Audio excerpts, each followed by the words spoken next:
Hi guys, thanks for watching and welcome to my video. It's a bit of a grim old day, so I just thought I'd make a quick video, share with you my fire lighting kit that arrived the other day. Now, I chose to get a steel to use with a flint. Now, I could have chosen anything, it's just a personal choice, it's not a recommendation, it's just what I wanted to use. I just like the idea of it being, you know, pretty indestructible, able to use in any weather, with resources that I can find, you know, flint and everything else. I could have got a ferro rod, I could have got anything, but it's just a personal choice. I wanted to use that, and I wanted a bit of a challenge as well. If I'm honest, I'd not used one before.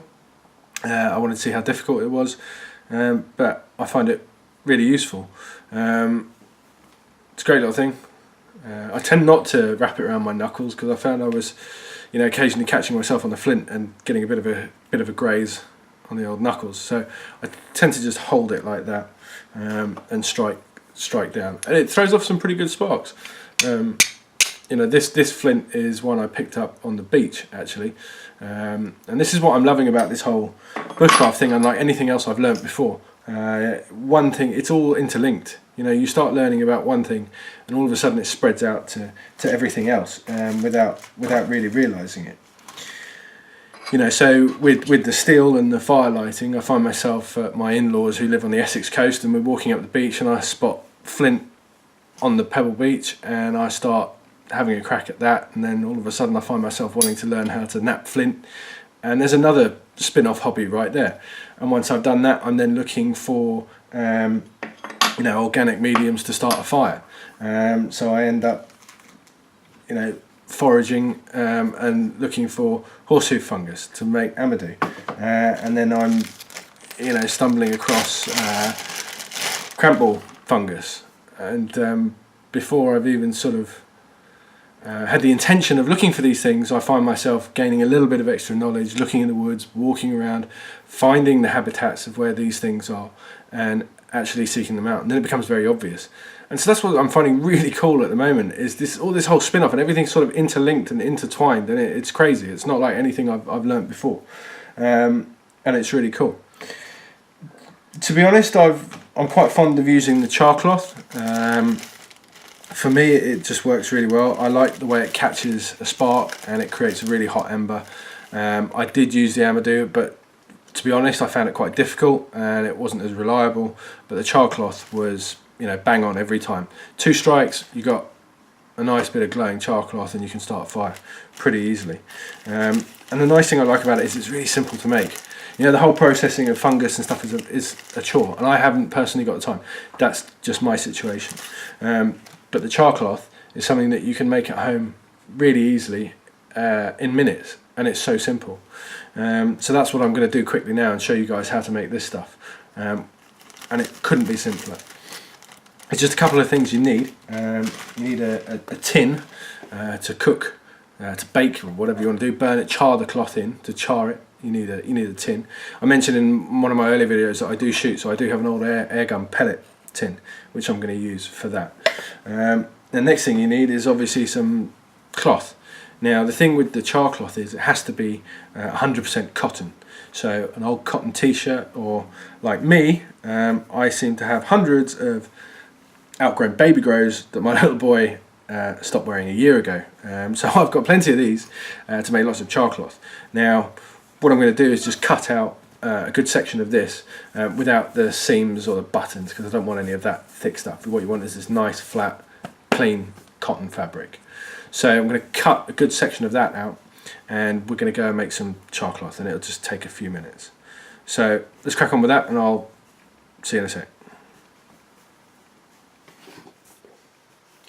Right guys, so we've got our section of cloth and we've got our tin, so we're ready to go. But what you must do is make some holes in the top of the tin so the smoke can escape. So I'm just going to use a knife and punch a couple of holes in there, and then we can put the cloth inside. So obviously the bigger the tin, the more cloth you can do.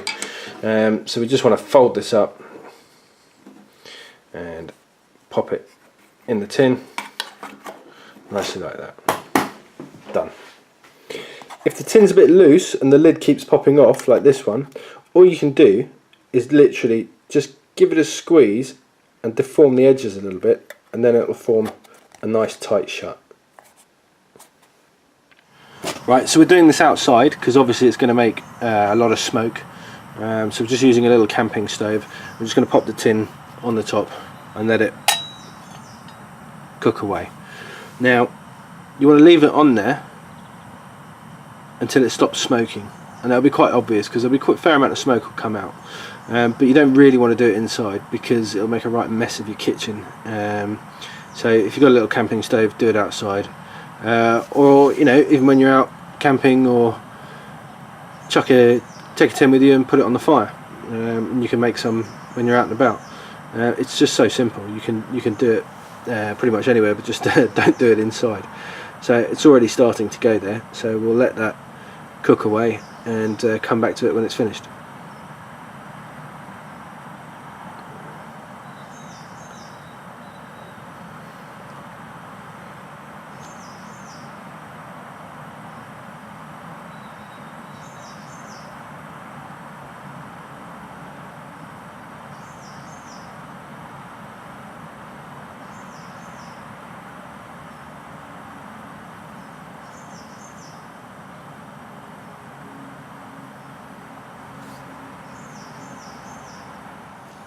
Right, so we can see it stopped smoking now, so we can turn that off and just let it cool down.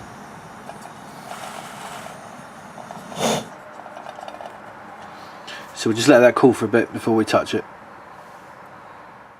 Right, here we go guys, that's cooled down now, so it's safe to handle. Just be very careful because obviously it is metal, and you give yourself a nasty burn. So let's see if this has worked. Hopefully it has. Let's just carefully open this. Yeah, look at that.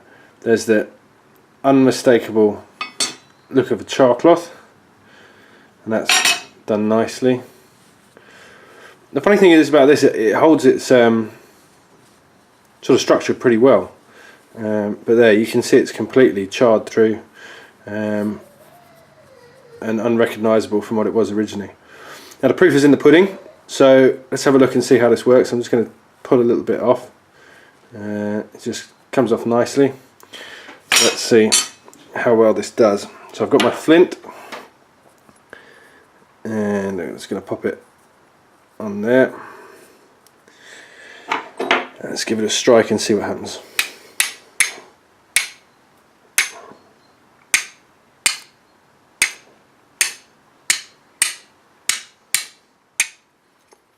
There we go. So you see that works perfectly well. It's taken nicely, so it's not going to cost you anything to make at home, and it's really simple, and you can make yourself an endless supply of char cloth. Easy. Okay guys, thanks for watching. I hope that's been useful. It's certainly something that I found useful, and I've enjoyed learning how to do that. And like I said, it's the whole spin-off process of this hobby of bushcraft which I'm really enjoying. You know, I never expected when I got my flint and steel to be making char cloth, or foraging for fungi and various tinders. So I'm really enjoying it. I hope you are too. Thanks for watching, and I'll see you soon. Cheers guys.